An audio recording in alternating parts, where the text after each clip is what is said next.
All women are different, but they are all women. This video is androcentric from a men's point of view and is presented as opinion, commentary, and debate. Expressing opinions is not violence. These are ideas to challenge, question, and argue in public, because classical liberalism relies on the First Amendment for its dialectic.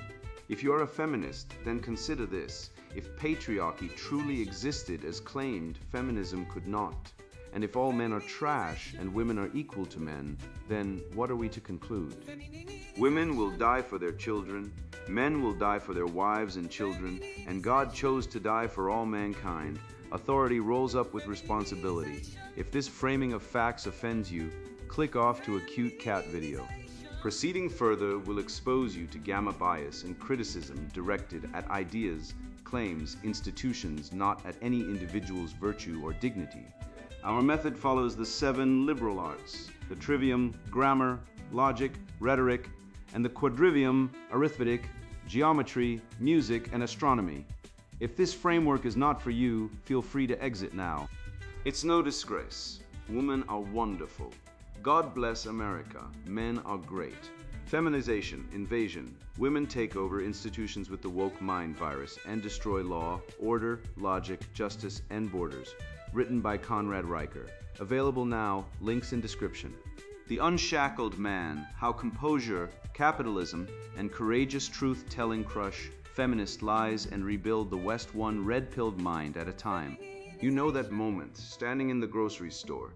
Your ex walks in with her new boyfriend, some TikTok gym bro with a 200 haircut and a spine made of wet cardboard, and she gives you that look? The one that says you were supposed to crumble. You were supposed to beg, but you don't. You nod, grab your beef jerky and canned beans, and walk out without a twitch in your jaw. That's not luck. That's composure, the first weapon in the arsenal of the man who refuses to be a puppet in the feminist circus. I've seen men break over less. One guy cried in a Starbucks because his girlfriend ghosted him after he paid for her wisdom teeth. Wisdom teeth. Meanwhile, in 1849, a prospector in California chewed his own boot leather to survive 3 weeks lost in the Sierra Nevada. No anesthetic, no therapist, no victim narrative, just will. What happened to us? When did we trade stoicism for sentimentality, courage for cortisol-spiking tweets about emotional safety? The truth is simple. The left didn't just attack Western civilization, they launched a biological coup.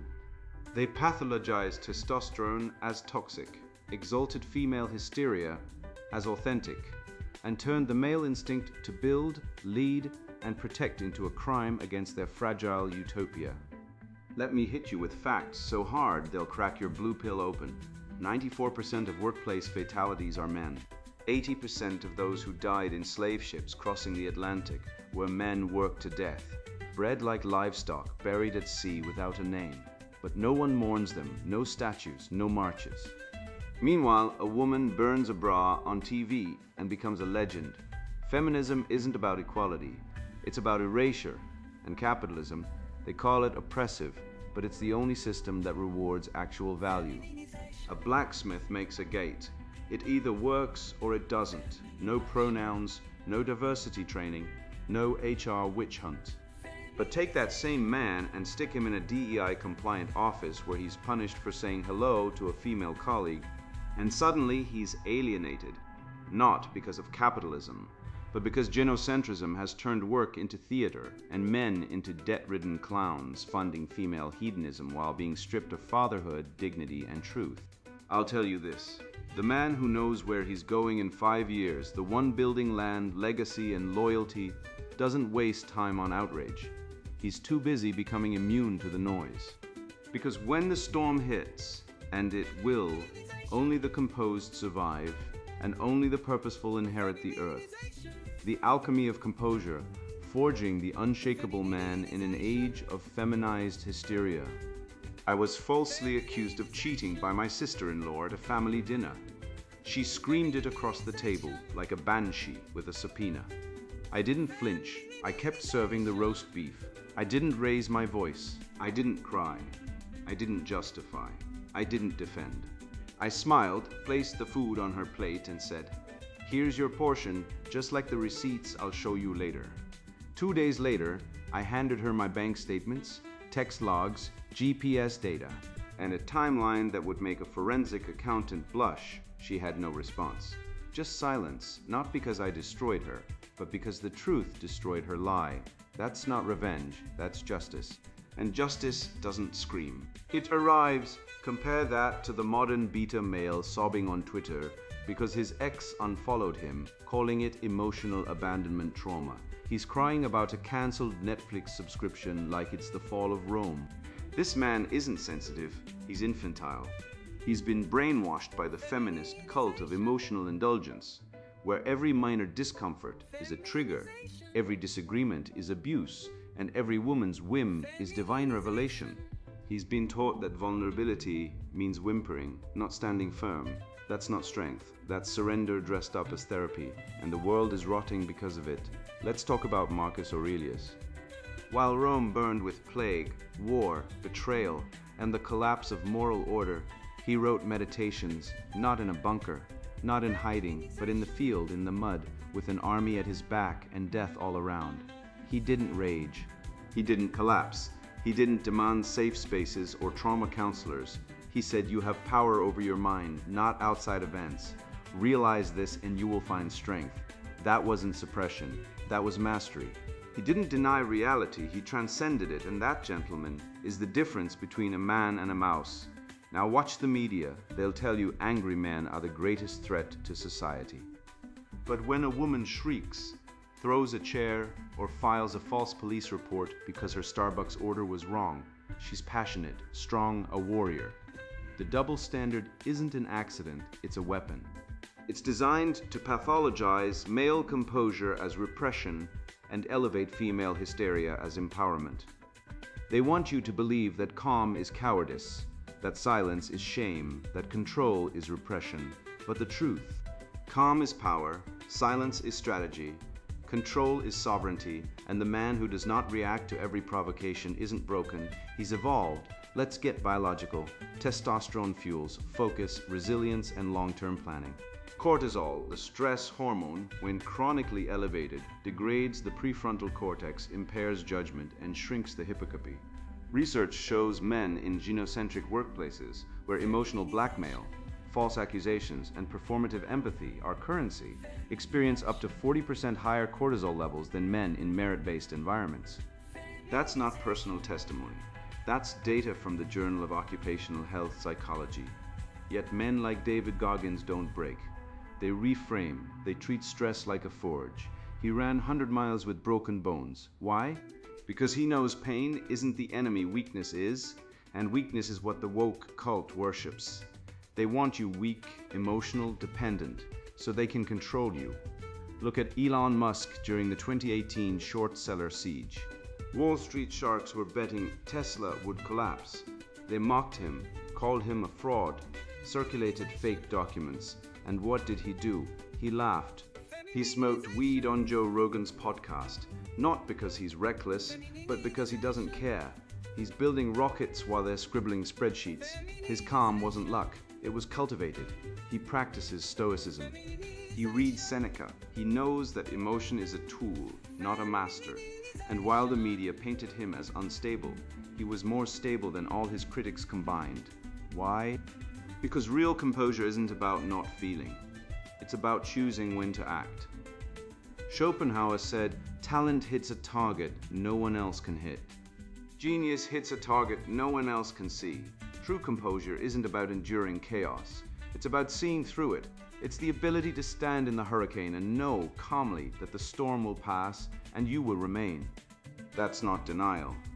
That's foresight. That's the red pill. You see the game. You see the lies. You see the manipulation.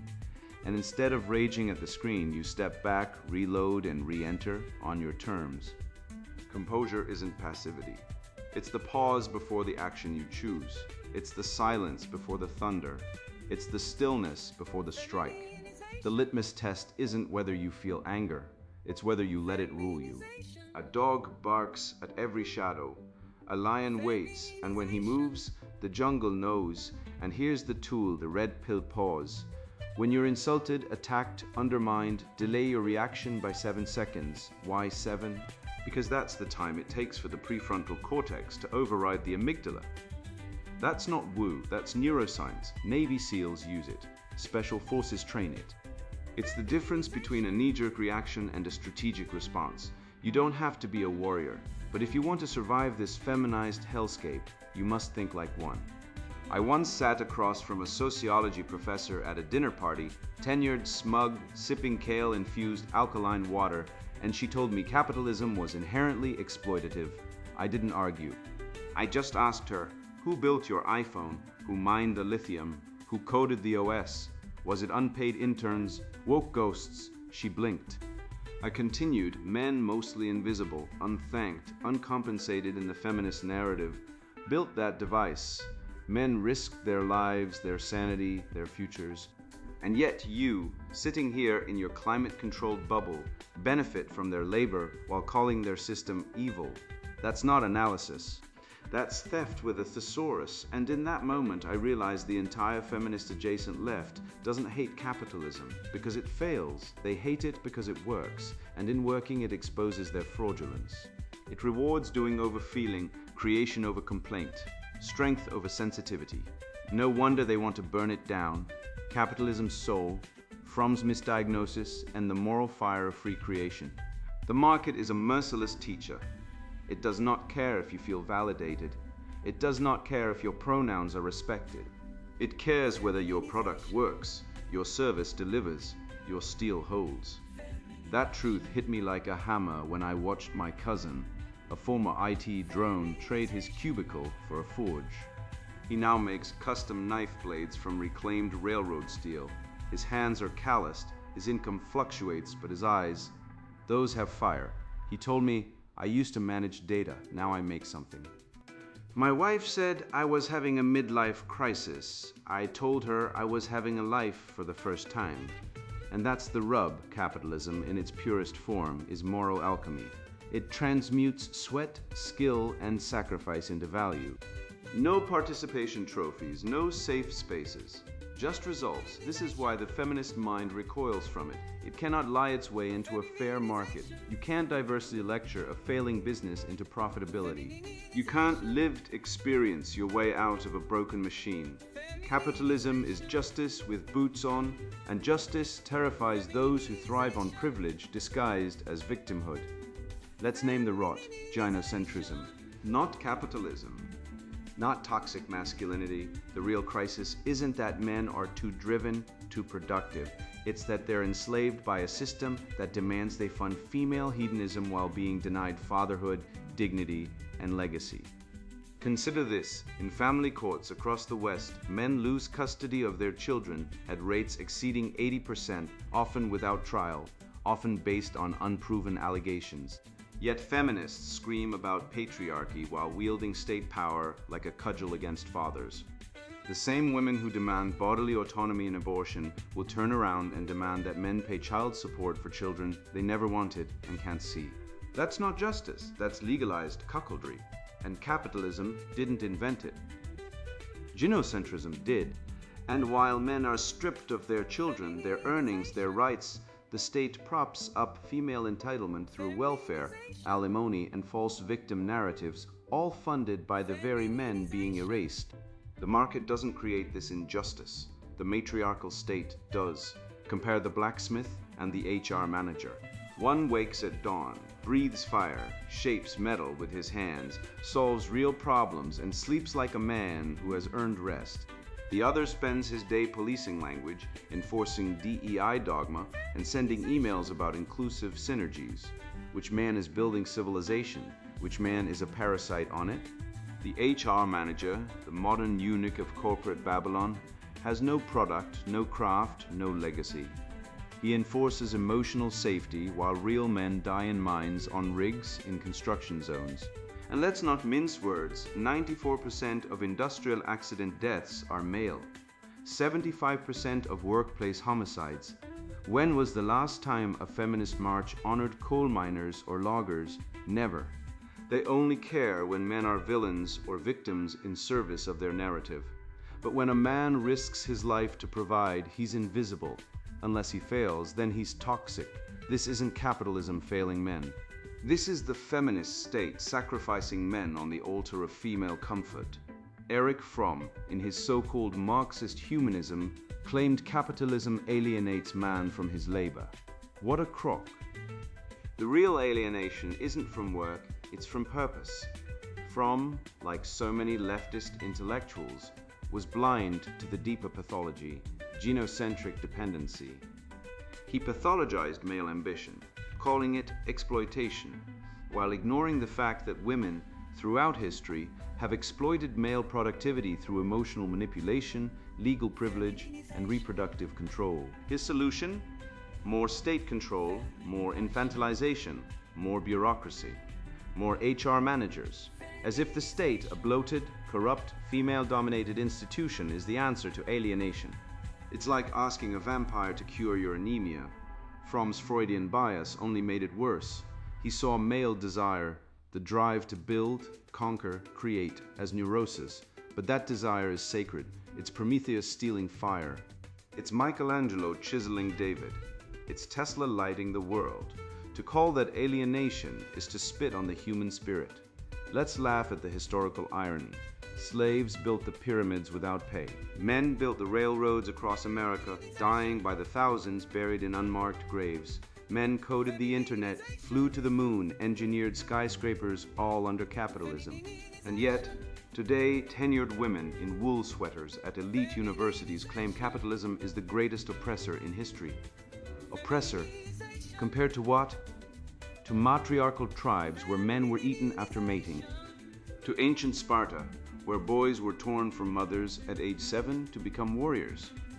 No, capitalism, for all its flaws, is the only system that allows a man to rise by merit, not by groveling to women or the state. It's why leftists hate it. It doesn't care about your trauma. It doesn't care if you identify as a wounded goddess. It cares if your product sells. And that honesty terrifies the weak, the dishonest, and the entitled. I know a man, a real one, who left a safe corporate job with health insurance and a 401k to start a machine shop in his garage. He took a pay cut, worked 80-hour weeks, faced down bank loans, and nearly lost everything in the first year. His wife called it toxic masculinity. His therapist suggested emotional exploration. He ignored them both. Today he employs 3 other men, builds custom parts for off-grid energy systems, and sleeps like a king. Why? Because he creates. He's not a cog in a DEI machine. He's not filling out sensitivity surveys. He's making things that matter. And when his kids visit the shop, they don't see a problematic man. They see a father, a maker, a provider. That's not toxic. That's transcendental. That's the living spirit of the West. Fire, steel, and soul. The real alienation isn't from labor, it's from meaning. When men are forced into HR-compliant diversity theater jobs, they lose their soul. They become ghosts in fluorescent-lit purgatory. Data shows 73% of male workers feel invisible in corporate DEI.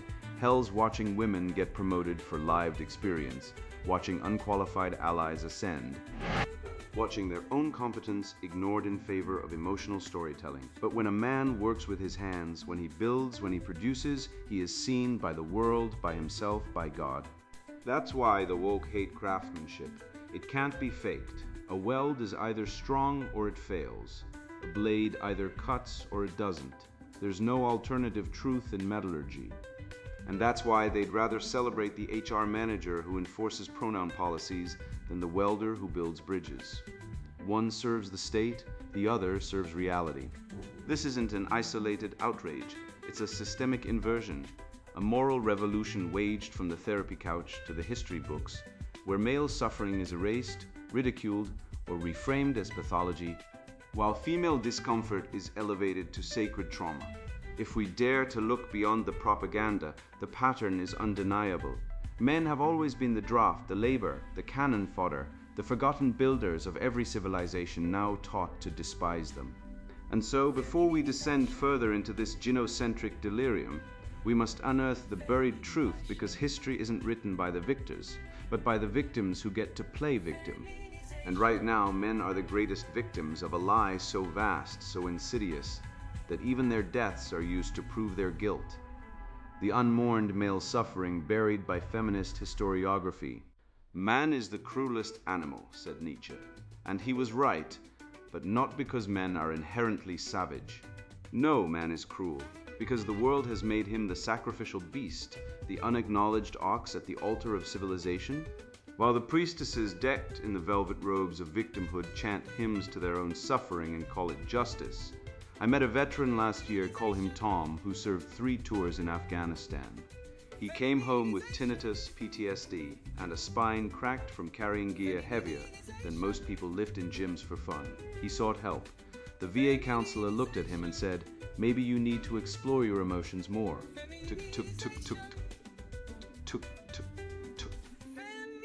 Toxic masculinity might be blocking your healing. Meanwhile, a woman in the same clinic, diagnosed with eco-anxiety from watching Greta Thunberg videos, got immediate access to trauma therapy, art classes, and a taxpayer-funded mindfulness retreat in Vermont. Tell me, reader, since when did feeling bad about polar bears become a higher moral emergency than surviving IED blasts and watching your buddies bleed out in the sand? Let's talk about the trenches, not the metaphorical kind, where men now fight for dignity in family courts, but the literal ones of World War I, you know the films, 1917, Passchendaele, all mud and noble sacrifice. But what they don't show you is that most of the men who died in those trenches weren't killed by bullets. They died of exhaustion. They died from rat bites and trench foot so severe their feet turned black and fell off. They died from dysentery, from lice, from cold, so deep it froze their lungs. These weren't soldiers in combat, they were diggers, laborers, slaves of the Western Front. Over 800,000 British soldiers died in WWI. How many of their names do you know? How many monuments bear their faces? Now compare that to the suffragettes' privileged women like Emmeline Pankhurst, who had servants to clean their homes while they demanded the vote. All funded by the taxes extracted from the very working class men dying in those trenches. One woman set fire to a postbox and became a martyr. 1 million men died digging graves for empires, and we're told their suffering was normal, expected, just part of being a man. Let's follow the slave ship. The Middle Passage, horrific, yes, but let's not pretend it was gender neutral. Data from transatlantic slave trade records show that approximately 80% of those who died en route were male. Why? Because men were worked harder, chained below deck in worse conditions, beaten more frequently, and often selected for their strength to be breeders on plantations. They were castrated, raped, forced into reproductive slavery, all while women, particularly those deemed domestic types, were often given lighter work or even positions of minor authority over other slaves. And yet, we have no feminist discourse on male reproductive exploitation. You won't find conferences on toxic malladom. No one funds trauma centers for male descendants of enslaved men. The narrative is fixed. Women suffered most citation. There isn't one. It's an article of faith in the woke catechism, like trans women being women. But history doesn't care about your dogma. History shows men building pyramids under whips, dying in coal mines, getting drafted into wars they didn't start, and being buried in unmarked graves while women, often safely at home, mourned selectively and only when convenient. Women weren't just passive victims of slavery, they were active participants. In the American South, 20% of slave-owning households were headed by women. Widow-owned plantations were common, and these women didn't suddenly become kinder masters. Harriet Jacobs, in her Incidents in the Life of a Slave Girl, wrote of a mistress who watched her slaves eat like a vulture over carrion, and who personally whipped men for minor infractions. One female slave owner in Louisiana, Jane Long, was known for forcing enslaved men to fight each other for her amusement, like Roman patricians with gladiators, but try finding that in a high school history class. Instead, we get suffragettes on currency and Harriet Tubman on the 20 bill, while the male slaves who cleared land, built railroads, and died nameless are forgotten. Feminist historiography doesn't just ignore male suffering, it actively suppresses it, replacing it with a monomyth of female victimhood that stretches from Eve to Beyoncé. I watched a documentary recently where a woman died of a heart attack after a Black Friday shopping spree. The news called it a tragedy, a warning about consumer culture.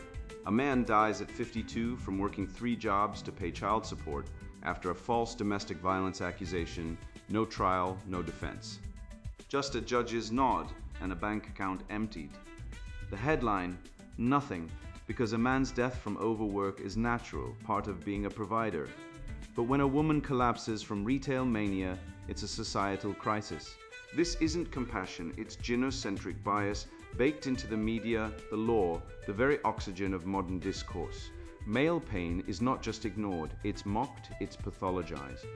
It's labeled toxic and exiled from public sympathy. The grand lie is this: women have suffered most throughout history. Prove it, show me the data. Show me the comparative analysis of mortality, labor, conscription, and abandonment. You can't, because men have been the primary victims of every major catastrophe: wars, famines, plagues, industrialization. Men built the Parthenon not because they were stronger, but because they were expendable. The Spartans didn't send women to Thermopylae. Leonidas didn't say, "Dear, you take the front line, I'll guard the rear." No, 300 men died to delay an empire, and we remember them briefly before returning to our obsession with female empowerment seminars. The true saints of the West aren't the ones demanding safe spaces. They're the ones who chose death over dishonor. Hercules dragging himself onto his funeral pyre. Janusz Korczak leading Jewish orphans into Treblinka, refusing to save himself.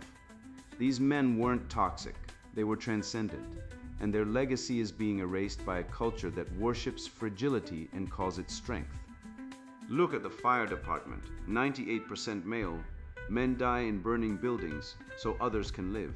But when one woman becomes a firefighter, it's front-page news, a breakthrough, a symbol of progress. When 100 men die in mining accidents, it's a footnote. The doctrine of male disposability is not conspiracy, it's codified. It's in the laws that draft men but not women. It's in family courts that grant custody to mothers 80% of the time regardless of fitness. It's in the fact that men make up 92% of workplace fatalities. It's in the suicide rate. Men die by suicide 3.5 times more than women in the US. Yet, 80% of mental health funding goes to women's emotional wellness. We have "men are trash" memes trending while funding streams pour into female empowerment programs. And the church, silent, the academy complicit, the media, a propaganda arm of the matriarchy. So what's the remedy? Reclaim the narrative, restore male martyrdom to its rightful place in the pantheon. Not the weak, whining, beta male vulnerability peddled by modern therapists, but the stoic, sacrificial, noble masculinity of the West, Hercules, Cincinnatus, Sir Thomas More. These were men who suffered, not for applause, but for principle. We must stop apologizing for being men. We must stop letting feminists define suffering as only that which they experience. We must teach our sons that their worth isn't tied to being sensitive or non-toxic, but to courage, duty, and truth. The pyramids weren't built by women finding their voice. They were built by men who accepted their fate and lifted stones. And if we do not resurrect this truth, if we continue to let feminist historiography bury male suffering under a mountain of performative tears, then Western civilization is already dead, just walking around, wearing yoga pants and reciting mantras about healing. I've watched this charade unfold for decades. Men conditioned to clean their rooms while women, backed by state-funded therapy and media sanctimony, are celebrated for burning down the house. I've seen boys raised to apologize for existing, while girls are anointed victims for breathing. And through it all, one truth remains unspoken, buried under layers of gynocentric propaganda. A man's value is not in his compliance, but in his creation. Not in nodding along to feminist sermons about toxic masculinity, but in refusing to be lobotomized by the woke mind virus that tells him his instincts, protection, provision, progeny are crimes against humanity. No. The real crime is silence. The real sickness is letting women colonize every institution, courts, schools, churches, while men are reduced to debt-ridden sperm donors or basement-dwelling incels, both outcomes engineered by the same feminist death cult.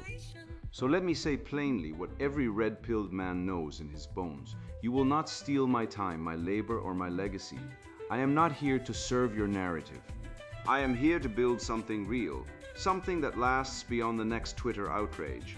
And that starts with the simple question every man must answer, not in whispers, but in deeds.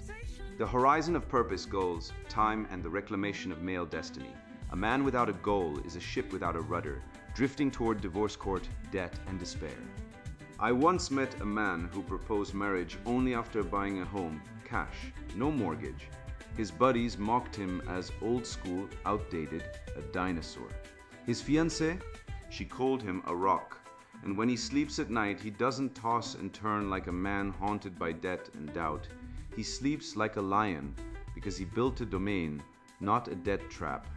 Meanwhile, the guys who laughed. 3 are divorced. 2 are on antidepressants. 1 lives in his mom's basement, scrolling TikTok while his sperm count drops with every swipe. This isn't coincidence, it's cause and effect. The moment a man sets a clear target, own land, build business, raise sons, he becomes a threat to the feminist matrix. Why? Because a man with goals is immune to manipulation.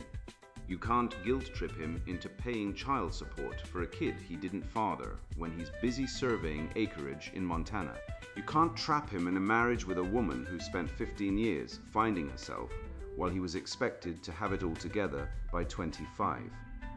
Let's be blunt. Women are granted a time exemption, a decade-long sabbatical from consequence, while men are expected to perform like Olympic athletes from puberty onward. The average woman spends her 20s exploring identity, her 30s healing trauma, and her 40s rediscovering passion. Meanwhile, the red-pilled man is building. And when he hits 35, he's not crying in therapy, he's signing deeds. Consider the dropout, the kid who failed high school, mocked by teachers, written off by the system, no degree, no trust fund. But he had a plan, learn land surveying, apprentice under a grizzled veteran, track progress monthly. 5 years later, he pulled $18,700 in profit, owns 2 trucks, and employs 3 men. Women called him unambitious because he didn't want to be a CEO in a glass tower, signing off on diversity initiatives while real men did real work. But ambition isn't measured by title, it's measured by sovereignty. He doesn't answer to HR. He doesn't fear being cancelled for saying happy holidays. He answers to topography, to property lines, to gravity, real things. Meanwhile, the women who sneered at his lack of vision are now divorced, childless, and living in cities where rent consumes 60% of their income. They followed their dreams to Starbucks and student loan servicers. The truth is brutal. Women don't respect ambition, they respect results. And results come from time under tension, not therapy sessions.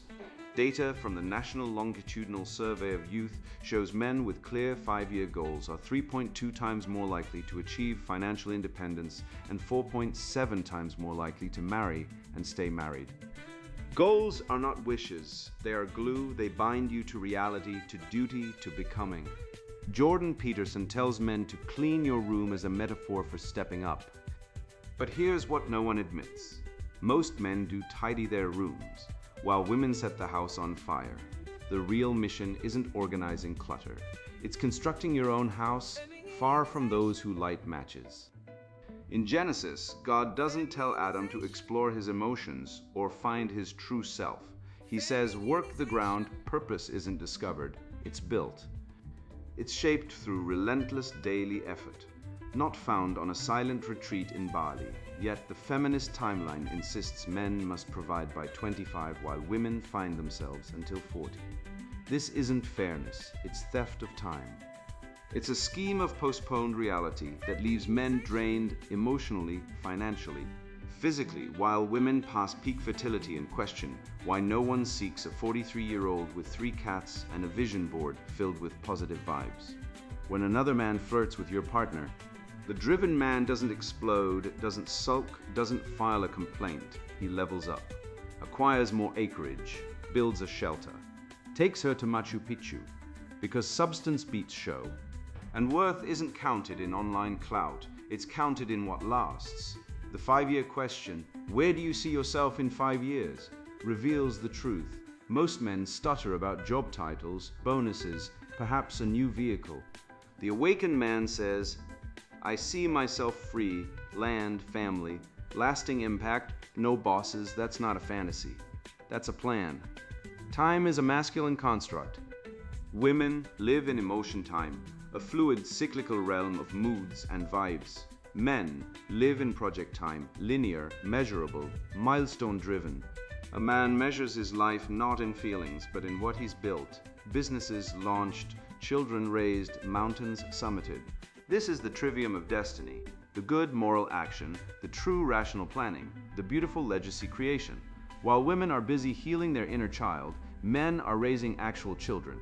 While women demand emotional labor, men are doing physical labor, laying foundations, not laying blame.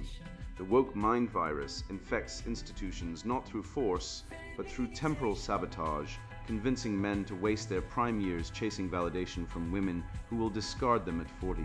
The statistics are undeniable. Men are 3.5 times more likely to die by suicide than women.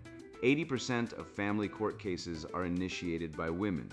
Over 70% of men arrested for online comments are fathers trying to speak truth in a world that silences them. And the cuckoldry rate?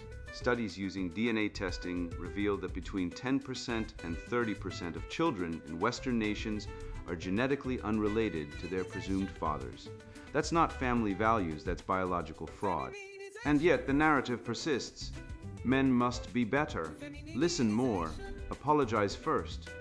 No, the remedy is not more submission, it's sovereignty. Build your domain, set your goals, own your time. Because the horizon of purpose isn't a metaphor, it's a destination, and only men who dare to aim will ever arrive. You think the world is rigged against you? Good. It is. But not in the way the New York Times and your ex's therapist tell you. The system isn't rigged against men, it's rigged against you, the man who refuses to lie, who refuses to kneel, who still believes that truth, honor, and work matter. While women abort 92 million male fetuses globally every decade and divorce courts strip fathers of children like confiscated contraband, you're expected to smile and call it equality. Let's be clear, in America, men are 5 times more likely to die by suicide than women. Yet every mental health awareness campaign features a weeping woman holding a lavender ribbon. Men make up 97% of those imprisoned for non-payment of child support, many of whom were never fathers to begin with, just DNA donors in a system that treats men like sperm banks with tax obligations. And when a man dies on a job site, 94% of workplace fatalities, there's no viral hashtag, no congressional hearing, just a line in the local paper under accidents. Meanwhile, when a woman discovers herself on a 12,000 retreat in Bali, funded by her third boyfriend's credit card, it's called self-care. That's not culture, that's warfare by narrative. I once watched a man get arrested for commenting nice dress on a stranger's photo, while actual rapists walk free because their victim was drunk. That's not justice, that's genocentric totalitarianism. Feminism isn't about equality, it's about supremacy dressed as victimhood. It's the ideology that turned family courts into Kafkaesque torture chambers, where fathers are presumed guilty until they prove they're not abusive, despite 60% of domestic violence victims being male, and most claims being proven false. Yet no one funds male shelters, no one marches for male victims. Because in the religion of the left, men aren't people. We're either oppressors or tools. Tools to build, to fight, to pay, and then to disappear. But I say no more, you're not a resource to be exploited. You're not a beta orbiter in some woman's emotional solar system. You are a sovereign soul forged in fire, tempered by struggle, heir to Homer, to Seneca, to Newton, to Tesla. Every time you choose composure over hysteria, creation over consumption, duty over desire, you spit in the eye of the cultural Marxists who want you silent, medicated, and gelded. So what now? You don't heal, you awaken. You don't find yourself, you build yourself. A man with a plan, 5 years out, 10 years out, is immune to manipulation. He doesn't flirt with other men's women, because he's too busy building a life so compelling, Women compete for him. He doesn't rage when attacked, he calculates. He doesn't beg for love. He commands respect by earning it. And when the world tries to break him, he laughs like Musk did when the short sellers howled for his blood, because he knows the truth. The greatest weapon in existence is a calm, focused, purposeful man. You've read this far, you're already red-pilled. Now go build, lead, father, fight. Let the weak whine about toxic masculinity. You're weaponizing virtue. And the West will rise again, not with tears, but with iron. And now the sponsored book, Introduction, Feminization Invasion. Women take over institutions with the woke mind virus and destroy law, order, logic, justice, and borders. You are holding a book that will cost you everything, your comfort, your illusions, your silence. If you are not ready, close it now, walk away. Go back to your screen, your scrolling, your soft lies. This is not for the timid, the brainwashed, or the complicit. This is for men who have seen the world go mad and refuse to nod along. I am not here to soothe, I am here to wake you. I was once like you. I believed in fairness. I believed women were partners in civilization, that institutions were neutral, that justice was blind. I believed in merit, in reason, in order. Then I watched a university I helped build collapse under the weight of emotionalism and grievance. I watched male professors fired for speaking biological truth, while women with no credentials, no rigor, no logic were promoted for playing victim. I watched as logic was replaced with feeling, as hierarchy was dismantled, not in the name of equality, but in the name of chaos, and as the very idea of male leadership was pathologized. I did not lose my job, I lost my faith. I have spent the last decade dissecting this rot. I've interviewed judges, police officers, soldiers, engineers, men who once ran the West and listened as they described how their institutions were taken over, not by force, but by infiltration. By women who do not lead, but seize, who do not build, but consume, who do not defend borders, but erase them while demanding control over every male space left standing. They call it equality. It is conquest. They call it progress. It is regression. They call it justice. It is vengeance. This book is not theory. It is autopsy. I will show you how the feminist imperative operates like a virus, replicating through emotion, hijacking institutions, and destroying meritocracy. You will learn how cultural Marxism is just feminization with a PhD, how the trivium, logic, rhetoric, grammar, has been replaced with gaslighting and hysteria, and how male spaces are not privileges to be revoked, but oxygen for civilization itself. I will expose the biological reality of female behavior under power without responsibility. The pattern repeats across history, across cultures, across institutions. When women take over, competence collapses, safety declines, order vanishes, and men are blamed for the wreckage. You will read about the destruction of the courts, where justice is now a popularity contest for victims. The collapse of policing, where officers are defunded while crime explodes. The suicide of universities, where truth is subordinate to trauma. The betrayal of the border, where open immigration is sold as compassion while cities drown in violence. And through it all, the systematic attack on fatherhood, the erasure of male authority, the mocking of strength, the punishment of honesty. This is not hyperbole, this is observation, this is data. This is what happens when you replace logic with emotion, when you reward victimhood over virtue, when you allow the feminine imperative to dominate politics, education, law, and culture. The West is not falling to external enemies.